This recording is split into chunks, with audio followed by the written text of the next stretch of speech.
चले वतन की ओर डाल के प्रेम की डोर। हम चले वतन की ओर डाल के प्रेम की डोर। बाबा खींच रहा है आज सहज ही अपनी ओर। हम चले वतन की ओर।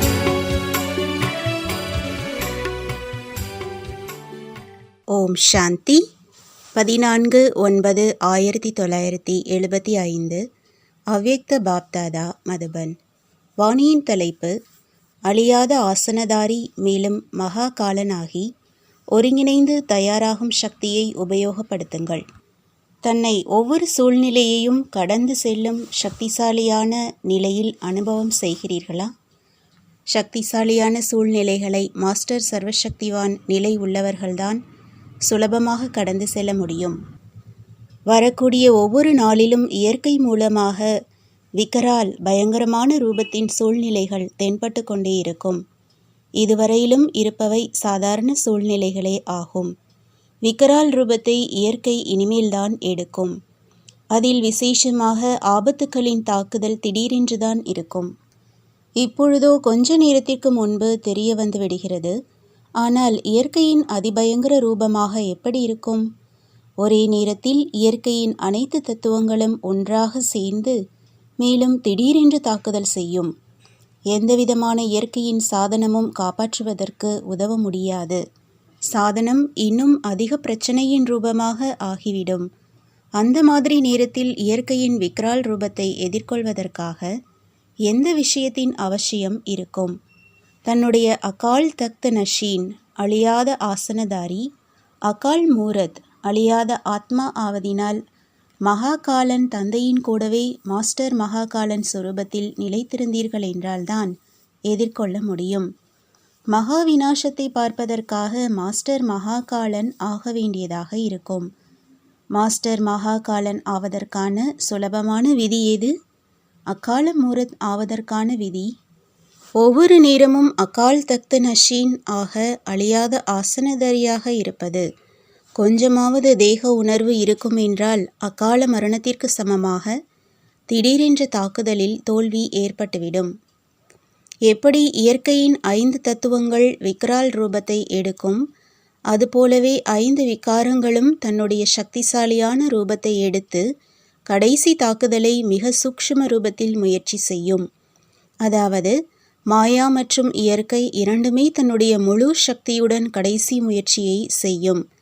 எப்படி ஏதாவது ஸ்தூலமான யுத்தத்தில் கூட கடைசி காட்சி பயத்தை உருவாக்கக்கூடியதாக இருக்கும், மேலும் தைரியத்தை அதிகரிக்கக்கூடியதாகவும் இருக்கும். அதே போலவே பலகீன ஆத்மாக்களை பொறுத்தவரை பயத்தை உருவாக்கும் காட்சியாக இருக்கும். மேலும் மாஸ்டர் சர்வசக்திவான் ஆத்மாக்களுக்காக அது தைரியம் மற்றும் உற்சாகத்தை கொடுக்கக்கூடிய காட்சியாக இருக்கும். அந்த மாதிரியான நேரத்தில் எப்படிப்பட்ட நிலை இருக்க வேண்டும் என்று மேலே கூறினோமோ அதற்காக விசேஷமாக எந்த சக்தியின் தேவை இருக்கும்?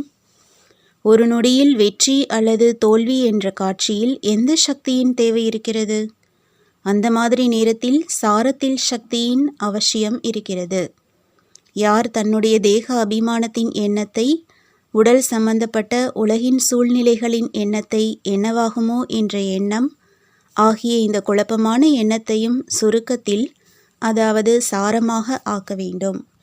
உடல் மற்றும் உடலின் அனைத்து நெருக்கத்தில் உள்ள பொருட்களையும் மேலும் தன்னுடைய தேவைக்கான சாதனங்கள் கிடைக்க வேண்டுமே என்ற எண்ணத்தையும் உள்ளடக்க வேண்டும். வீடு செல்ல வேண்டும் என்ற எண்ணத்தை தவிர வேறு எந்த எண்ணத்தின் விஸ்தாரமும் இருக்க வேண்டாம். நான் இப்பொழுது வீடு செல்கிறேன் என்ற இந்த எண்ணம் மட்டும் இருக்கட்டும். உடலின் எந்த சம்பந்தமும் மேலும் நெருக்கமும் கீழே கொண்டு வந்துவிட வேண்டாம். எப்படி இந்த நேரம் சாட்சாத்காரத்தில் செல்பவர்கள் சாட்சாத்காரத்தின் ஆதாரத்தினால் நான் ஆத்மா இந்த ஆகாய தத்துவத்தையும் கடந்து பறந்து சென்று கொண்டிருக்கிறேன் என்று அனுபவம் செய்கிறார்கள். அதுபோலவே ஞானி மற்றும் யோகி ஆத்மாக்கள் அந்த மாதிரி அனுபவம் செய்வார்கள். அந்த நேரம் டிரான்ஸில் செல்வதற்கான உதவி கிடைக்காது. ஞானம் மற்றும் யோகத்தின் ஆதாரம் தேவையாக இருக்கும். இதற்காக இப்பொழுதிலிருந்தே அகால் தக்த் நஷீன் ஆவதற்கான பயிற்சி தேவையாக இருக்கிறது. எப்பொழுது விரும்புகிறீர்களோ அப்பொழுது அஷரீரி நிலையின் அனுபவம் செய்ய முடிய வேண்டும். புத்தி யோகத்தின் மூலமாக எப்பொழுது விரும்புகிறீர்களோ அப்பொழுது உடலின் ஆதாரத்தில் வர வேண்டும். அஷரீரி ஆகுக என்ற வரதானத்தை தன்னுடைய காரியத்தில் இப்பொழுது ஈடுபடுத்துங்கள். அந்த மாதிரி நேரத்தில் எப்படி ஸ்ரீமத்தை பெறுவீர்கள்? டெலிஃபோன் மூலமாகவா, அல்லது டெலிகிராம் மூலமாகவா, அல்லது வயர்லெஸ் செட் மூலமாகவா? தேவையோ வயர்லெஸ் தான், ஆனால் செட் சரியான இயக்கத்தில் இருக்கிறதா? வயர்லெஸின் செட்டிங் எப்படி இருக்கும்? முற்றிலும் வாய்ஸ்லெஸ், அதாவது பாவமற்ற நிலை ஆவதுதான் வயர்லெஸ் செட்டிங் ஆகும். கொஞ்ச அளவு அம்சத்தின் அம்சம் மாத்திரமான விகாரம் கூட வயர்லெஸ் செட்டை உபயோகமற்றதாக ஆக்கிவிடும். எனவே நுண்ணிய ரூபத்தில் தன்னுடைய சோதனையாளராக தானே ஆகுங்கள்.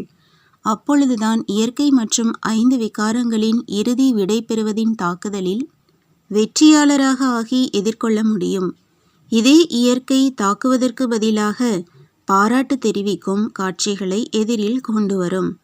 நாலாபுறங்களிலும் வெற்றி முழக்கத்தின் மங்கள இசை ஒலிக்கும். மேலும் பாப் தாதாவின் வெற்றி மாலையின் மணிகள் உலகின் நடுவே பிரசித்தி ஆவார்கள். முழு உலகமும் அமர்பவ என்ற கோஷம் எழுப்பும். அந்த மாதிரியான நேரத்திற்காக தயாராக இருக்கிறீர்களா?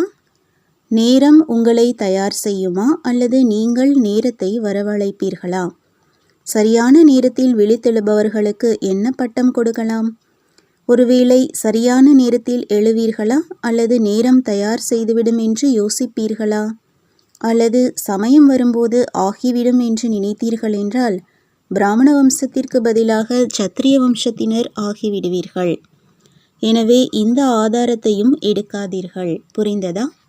இப்பொழுது என்ன நடக்கும்? வினாசம் ஆகுமா அல்லது ஆகாதா என்று கேள்வி கேட்கிறார்கள். வினாச ஜுவாலையை வெளிப்படுத்தக்கூடியவர்கள் இந்த குழப்பத்தில் இருந்தார்கள் என்றால் வினாசத்தை நடத்த பொறுப்பாளராக இருக்கும் அந்த வினாசம் செய்யும் ஆத்மாக்கள், அதாவது அறிவியல் அறிஞர்கள் உருவாகி இருக்கும் திட்டத்திலும் குழப்பம் ஏற்பட்டுவிடும். தார்மீக பொறுப்பாளராகியிருக்கும் ஆத்மாக்கள் ஆகுமா அல்லது ஆகாதா, இப்பொழுது ஆகுமா அல்லது எப்பொழுது ஆகும் என்று யோசிக்கிறார்கள் என்றால், அதே போலவே வினாசம் செய்யும் ஆத்மாக்கள் இப்பொழுது செய்யலாமா அல்லது எப்பொழுது செய்யலாமா அல்லது செய்ய வேண்டாமா என்ற குழப்பத்தில் இருக்கிறார்கள். எப்படி நினைவு சின்ன ரூபத்தில் கலியுக மலையை தூக்குவதற்கு ஒரு விரல் கொடுக்க வேண்டும், அதுபோலவே வினாசம் செய்விப்பதற்கு பொறுப்பாளர் ஆகியிருக்கும் அனைத்து ஆத்மாக்களின் உள்மனதில் இது நடந்துதான் ஆகும் என்ற எண்ணம் உறுதியாக இருக்கட்டும். இந்த எண்ணம் என்ற விரல் எல்லோருடையதும் ஒன்றாக எதுவரை இல்லையோ அதுவரை வினாச காரியம் நின்று கொண்டிருக்கிறது. இந்த விரல் மூலமாகத்தான் கலியுக மலை அழிய வேண்டும். நல்லது. அந்த மாதிரி விக்ரால் ரூபத்தை மாஸ்டர் மகாகாலன் நிலை மூலமாக எதிர்கொள்ளக்கூடிய, எப்பொழுதும் அகால் தக்த் நஷீன் இயற்கையை அடிமையாக்கக்கூடிய தந்தையின் அனைத்து பிராப்திகளின் அதிகாரி குழந்தைகளுக்கு பாப் தாதாவின் அன்பு நினைவுகள் மற்றும் நமஸ்காரம். ஓம் சாந்தி.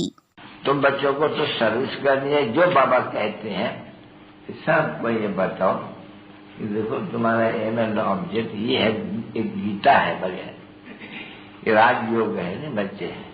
कैसे है राजयोग? बिल्कुल सहज है कि बाप को याद करो तो ये वर्षा मिलेगा तुमको। ओम शांति।